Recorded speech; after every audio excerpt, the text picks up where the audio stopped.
Baik, assalamualaikum warahmatullahi wabarakatuh. Kita lanjutkan lagi perkuliahan kita di mata kuliah matematika optimasi.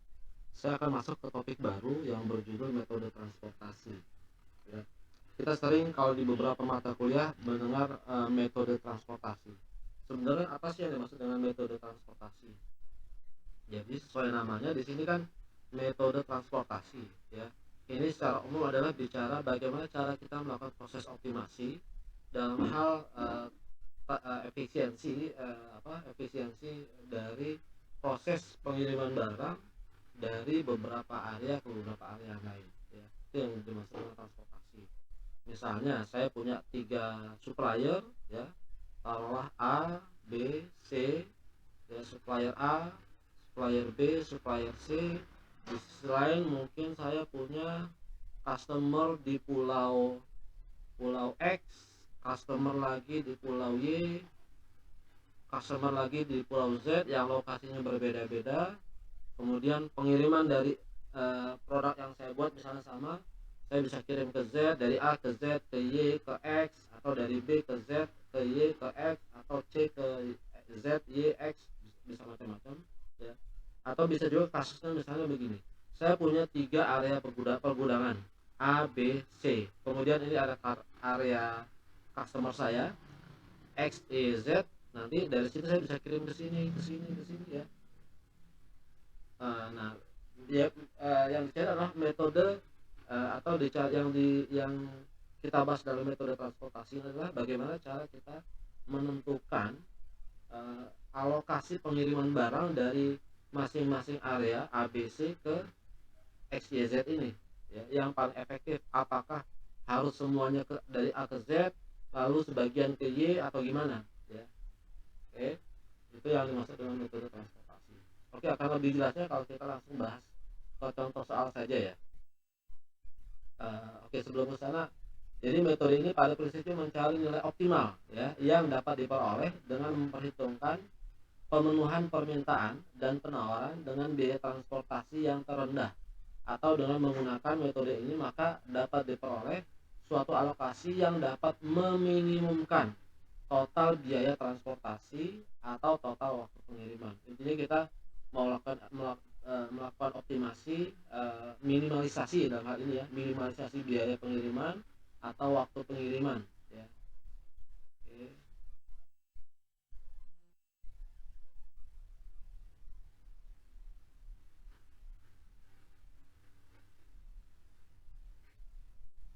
Gimana sih cara meminimalkannya?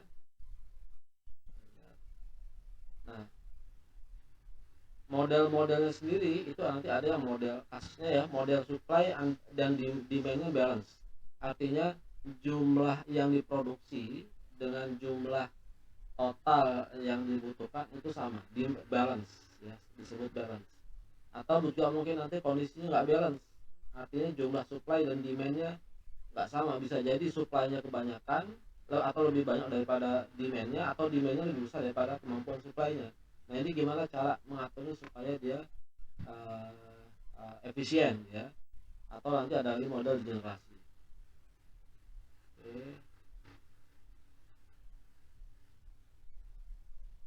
Oke, ini contoh kasus, ya.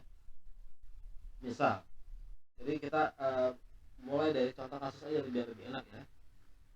Misal ada satu perusahaan namanya PT X, adalah perusahaan yang bergerak di bidang produksi makanan ternak, dan saat ini perusahaan memiliki 3 pabrik, ya, pabrik 1, pabrik 2, pabrik 3, ya. Jadi dia produksi pakan ternak untuk memenuhi permintaan daerah peternakan. Jadi ada customernya adalah peternakan yang ada di daerah Sukabumi, Puncak, dan Bogor, ya.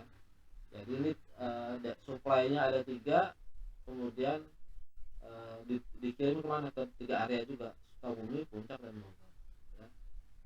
Nah, di sini kalau kita lihat ini data produksinya, pabrik 1, pabrik 2, dan pabrik 3 itu kemampuan produksinya: pabrik 1 100 ton, pabrik 2 300 ton, pabrik 3 300 ton. Jadi kalau kita lihat totalnya di sini 100 tambah 300 tambah 300 700 ton di sini, ya. Si total pabrik 1 nih, pabrik 1, pabrik 2, pabrik 3, kemampuan ini adalah berapa totalnya 700 ton ya. Lalu ini kan di sini 100 ya, kemampuannya di sini 100, pabrik 2 300, pabrik 3 300. Lalu permintaan dari ketiga daerah yaitu Sukabumi, Puncak, Bogor masing-masing 300 ke Sukabumi, puncak berapa 200, ke Bogor juga 200. Oke, kita lihat totalnya di sini. Ini total sama dengan berapa? 700 saya. 700. Nah, ini total kalau kita jumlahkan juga 700. Nah, kondisi seperti ini kita sebut balance ya. Disebut balance. Sementara kalau kita lihat di sini biaya pengiriman dari pabrik 1 ke Sukabumi, ke Puncak, ke Bogor itu masing-masing beda ya. Masing-masing beda. Pabrik 2 juga beda nih. Pabrik 2 $8 ke Sukabumi, $4 ke Puncak. Nah, ini gimana cara alokasinya? Apakah 100 ton yang diproduksi pabrik 1 semua dikirim ke Sukabumi atau dibagi 3? Nah, cara ngaturnya gimana gitu ya. Nah, ini yang kita bahas dalam metode transportasi. Nah, untuk kasus balance gini gimana caranya? Ya.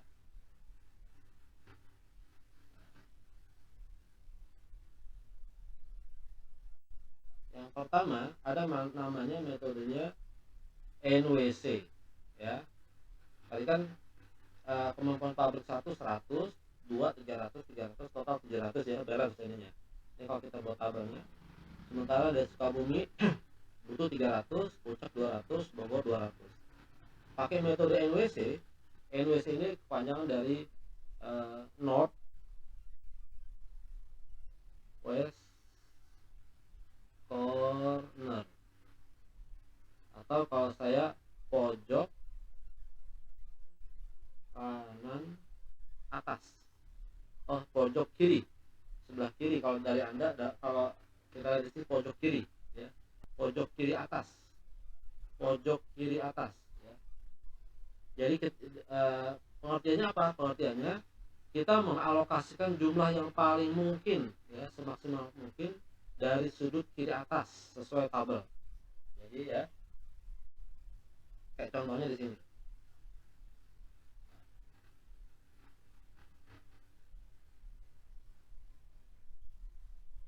Contohnya di sini ya.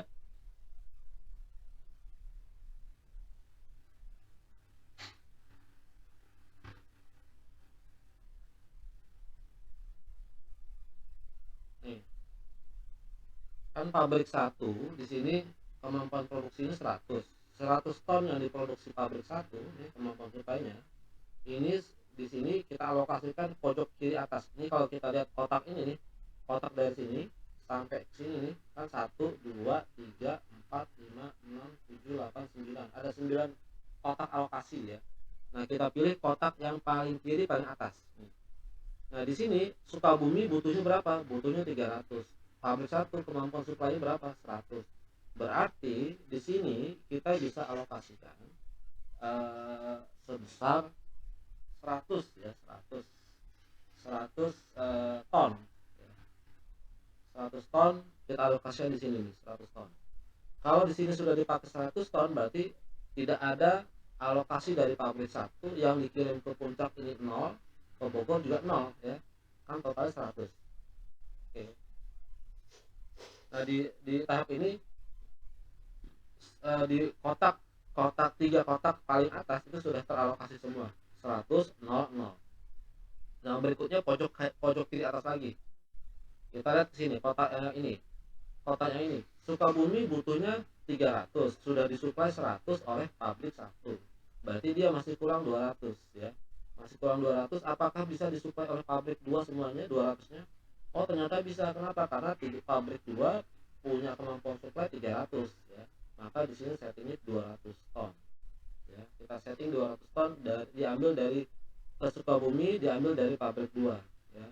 Dengan kata lain, sampai sini kebutuhan 300 ton di Sukabumi sudah terpenuhi semua nih.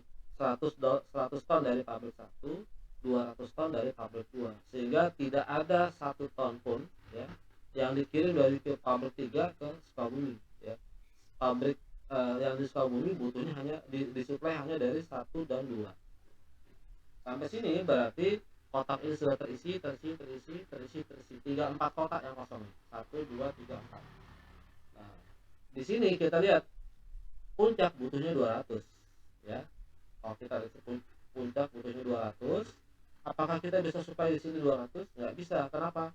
Karena kemampuan supply dari pabrik 2 hanya 300, sementara dia sudah supply ke Sukabumi 200. Berarti dia tinggal 100 kan? Nah, berarti maksimal di sini adalah 100. 100 sudah. Kalau di sini sudah supply 100, berarti produksi pabrik 2 semuanya sudah terserap. 200 ke Sukabumi, 100 ke puncak, sehingga tidak ada yang ke Bogor. Lalu baru kita masih ada 2 di sini, kita selesaikan.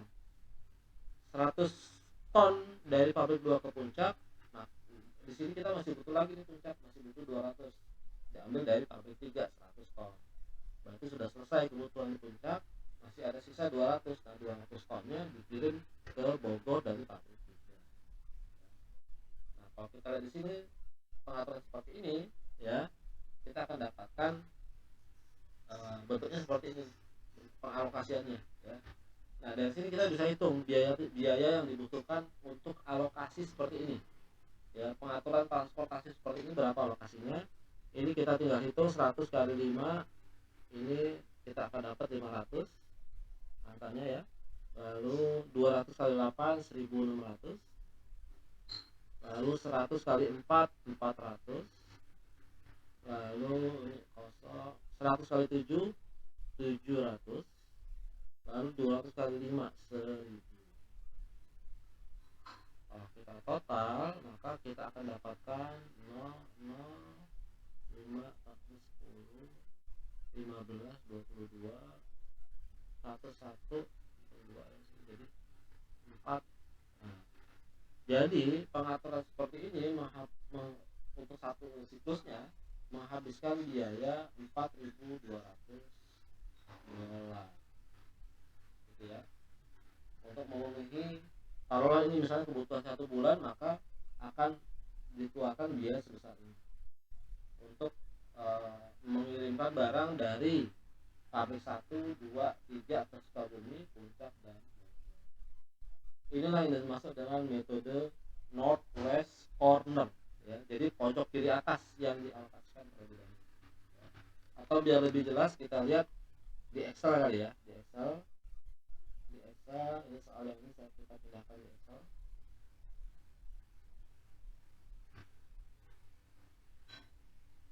Ini ya, ini kita pindahkan di Excel dulu.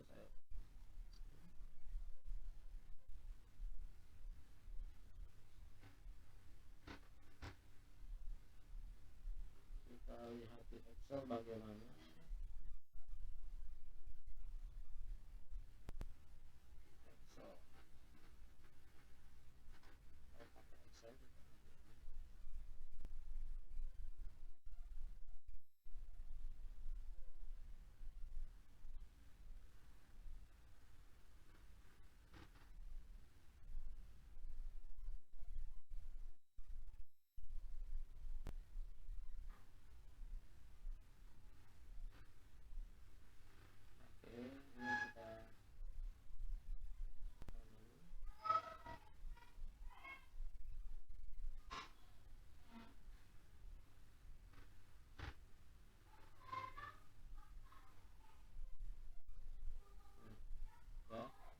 Jadi misalnya kita punya ini pabrik 1 gitu ya, pabrik 1,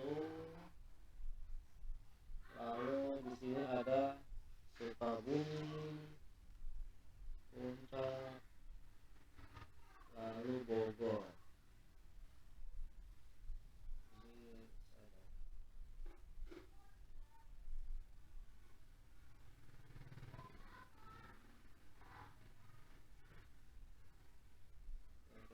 Ini ya, ini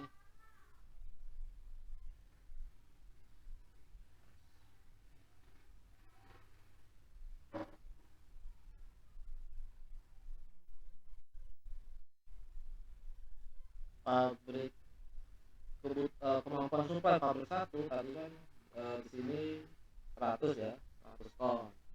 Lalu kemampuan pabrik 2 300 ton, pabrik 3 300 ton, sehingga totalnya saya bisa pesan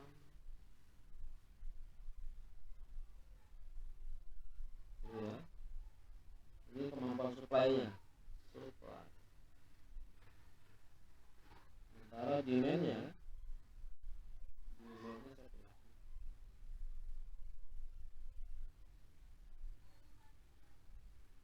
demandnya di sini Sukabumi itu 300 ton, Puncak 200 ton, lalu di sini 200 ton.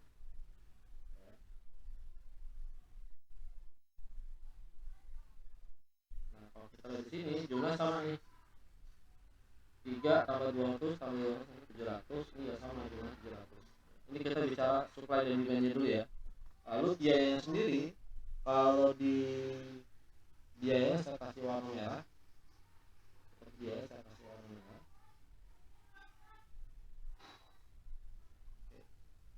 Biayanya Sukabumi 5 dolar, lalu 4, lalu 3, yang dari pabrik 2 8, 4, 3, lalu di sini 9, 7, 5 gitu ya. Ini biayanya. Sekarang kita coba alokasikan. Ini kita alokasikan.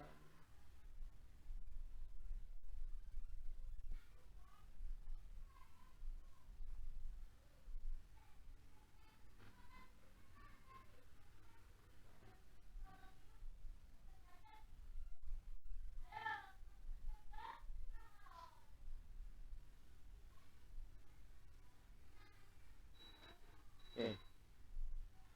Pabrik 1 kemampuan suplainya 300 ya. Ini 300. Kemampuan suplai 300. Kemudian kan kita pakai metode NWC, Northwest Corner, yang berarti di antara anggapnya ada 1 kotak, 2 kotak, 3 kotak, 4 kotak, 5 kotak, 6 kotak, 7 kotak, 8 kotak, 9 kotak ya. Ini kita mau pasiennya ini. Pabrik 1 100 ton ini mau kita kirim kemana aja nih? Apakah mau dibagi 3 atau gimana? Tapi kalau Northwest Corner kan berarti kita maksimalkan dulu yang pojok kiri atas. Sukabumi butuhnya 300, kemampuan suplai 100, berarti di sini kita bisa masukkan nilainya 100 ya. 100 artinya semua yang diproduksi pabrik 1 ya, semua yang diproduksi pabrik 1 dialokasikan untuk Sukabumi sebesar 100 ton ya, 100 ton, sehingga tidak ada yang dikirim ke puncak ya. Di sini tidak ada yang dikirim ke puncak.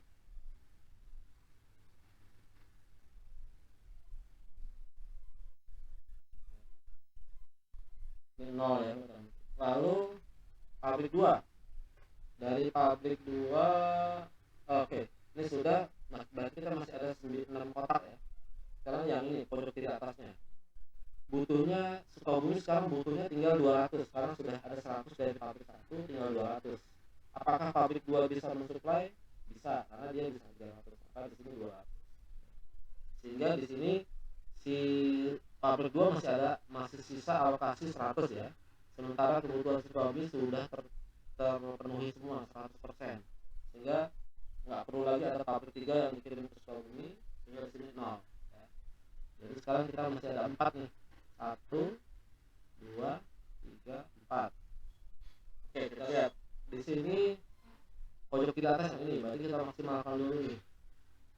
Puncak butuhnya 200. Apakah pabrik 2 bisa mensuplai 200 ton? Ternyata tidak bisa. Kenapa?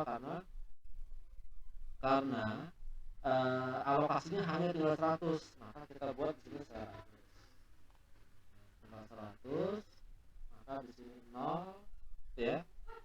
300 ton itu dikirim ke Sukabumi 200, ke puncak 100. Nah, sekarang pabrik 3 tinggal 100 alokasi, kita alokasikan di sini. dia nanti 201. Nah, ya 100, maka sini tinggal 200. Nah, inilah alokasinya.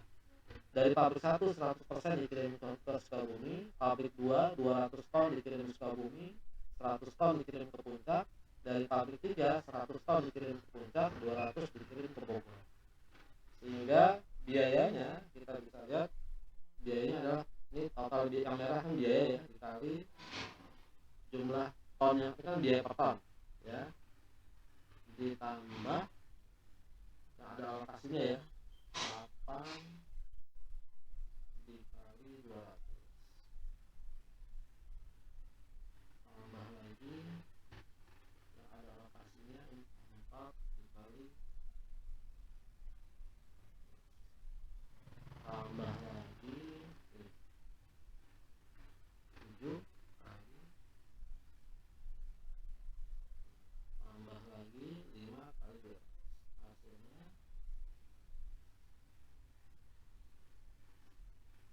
oke 4.200 US dollar ya. Jadi untuk pengaturan seperti ini hasilnya adalah atau biayanya adalah 4.200 dolar ya. Oke, sementara ini dulu ya. Jadi di sini kita sudah belajar satu metode transportasi untuk kasus balance yang disebut dengan metode atau model transportasi balance. Oke, silahkan dipelajari lagi, didalami lagi. Metodenya metode NWC ya. Oke, saya rasa cukup dulu. Sekian, assalamualaikum warahmatullahi wabarakatuh.